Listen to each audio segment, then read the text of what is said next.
अध्याय नंबर 2, अध्याय 2 के अंदर में मैथ्स के गणित के कक्षा 9 जो है हमारी, उसका पढ़ने जा रहे हैं। इसका नाम है बहुपद। ठीक है, अब बहुपद देखो नाम से पता लगा बहुपद, जिसमें बहुत सारे पद हों तो बहुपद कहते हैं। सीधी बात। अब अगर मैं पद के आधार पर ये ज्ञात करने लगूं कि बहुपद कितने प्रकार के हैं, तो देखो अगर मैं लिख दूं एक पद वाला तो मैं कहूँगा कि एक पद ही हो गए।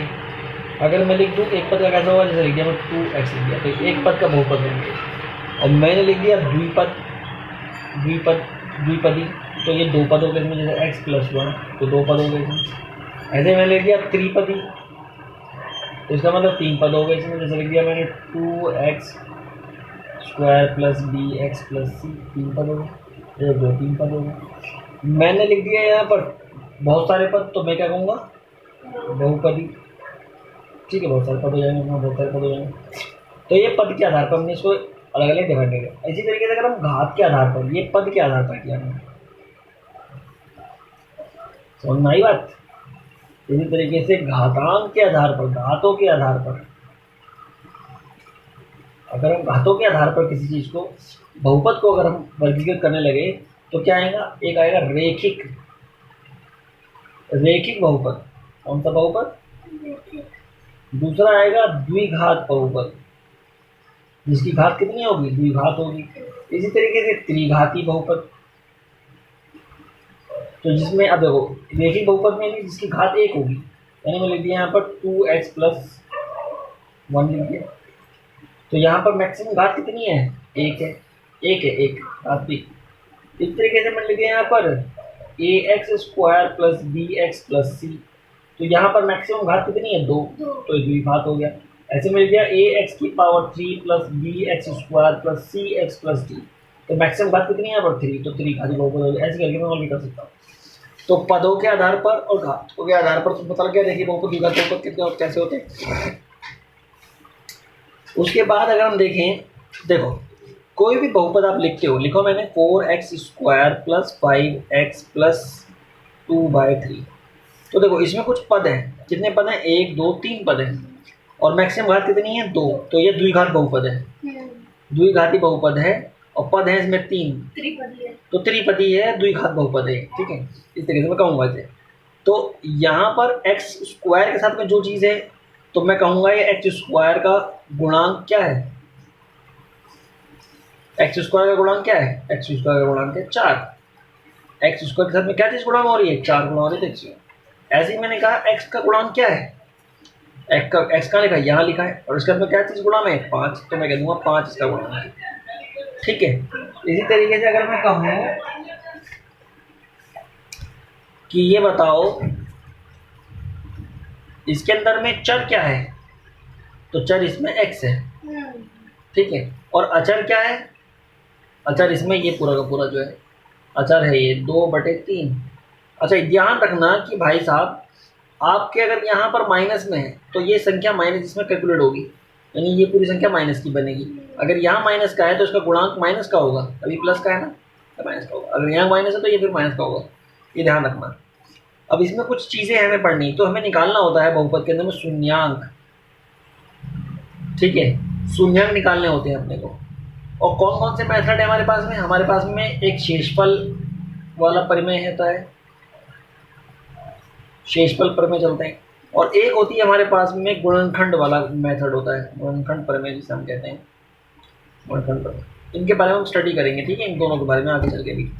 और सरल समीकरण तुम्हें बचपन से पढ़ते आ रहे हो, उसी में थोड़ा इजाफा होगा और थोड़ी जुड़ जाएंगी उसमें, वो सरल समीकरण कहलाएंगी। ठीक है, अब उदाहरण के तौर पर हम देखें, अगर मैं कहूँ कि भाई साहब ये बताइए कि रेखिक समीकरण का सामान्य रूप क्या है, रेखिक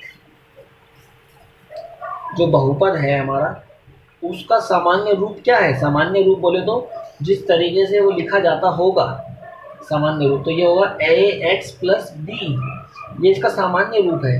क्या है ये सामान्य रूप, यानी कि x होगा उसमें कोई एक नंबर होगा, फिर प्लस का होगा या प्लस भी हो सकता है माइनस भी हो सकता है, पर यहाँ पे स्टैंडर्ड फॉर्म है प्लस का, और ये b होगा। ठीक है, इसी तरीके से अगर मैं कहूँ द्विघात वाला, द्विघातीय बहुपद वाला बताओ, तो द्विघाती बहुपद का क्या होगा, ये होगा ax² plus bx plus c, इस फॉर्म में होगा। ठीक है, यानी कि यहाँ पर क्या होगा, a कोई नंबर होगा, x² होगा, फिर प्लस माइनस जो भी होगा प्लस में था, और फिर यहाँ पे b पे कोई नंबर होगा, फिर x होगा, फिर c पे कोई नंबर होगा। एग्जाम्पल देखो, जैसे इसका एग्जाम्पल दिखाते हैं, यहाँ पर लिखते हैं x+1। देखो x+1 रैखिक बहुपद है, यहाँ पर x के साथ में क्या है, 1 है, तो यहाँ पर यहाँ पे 1 की जगह पे क्या है, a, तो यानी a की वैल्यू क्या हो गई, 1 हो गई। और b की वैल्यू यहाँ पर क्या है, ये भी 1 है, तो यहाँ पे 1 लिखा हुआ तो प्लस का 1 है तो 1 हो गया। अगर मैं इसमें एग्जाम्पल दूँ, तो इसमें जैसे मैंने एग्जाम्पल दिया, यहाँ पर लिख दिया 4x² माइनस का 5x प्लस का 1/2।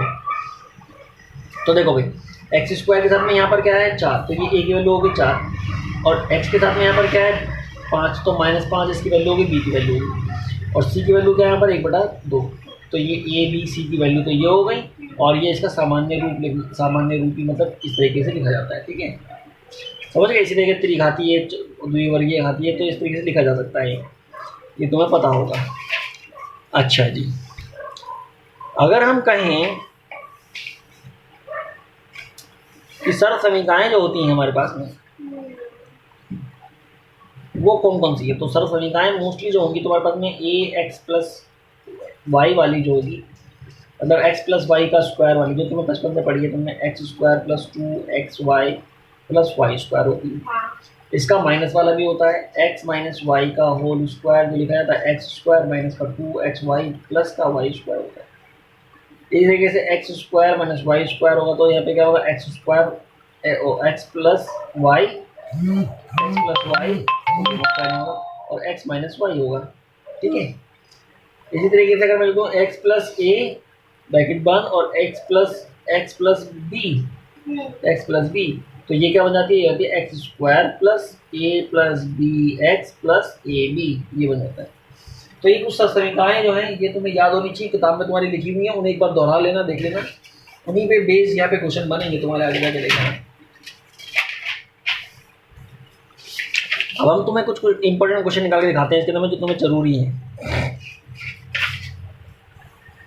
बताओ मुझे।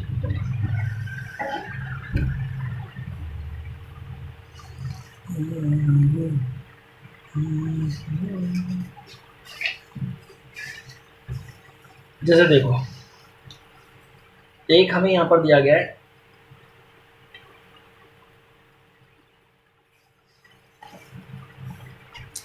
कह रहा है 125 क्वेश्चन दिया हुआ है, 125 x की पावर 3 प्लस यहाँ पे दिया है 8y की पावर 2 माइनस z की पावर 3 माइनस 30xyz, ऐसे लिखा हुआ है। ठीक है, तो आपको पता होगा कि हमारे पास में यहाँ पर क्यूब है, क्या है, क्यूब, तो क्यूब वाला फार्मूला याद है कि नहीं याद है तुम्हें, उस वाले फार्मूले जो तुम्हें याद है ना, वो इसके अंदर अप्लाई करने की कोशिश करनी है तुम्हें, कि यहाँ पे बन सकता है कि नहीं बन सकता। देखो पहले इसको स्टैंडर्ड फॉर्म बनाते हैं इसकी, ये जो 25 है ना,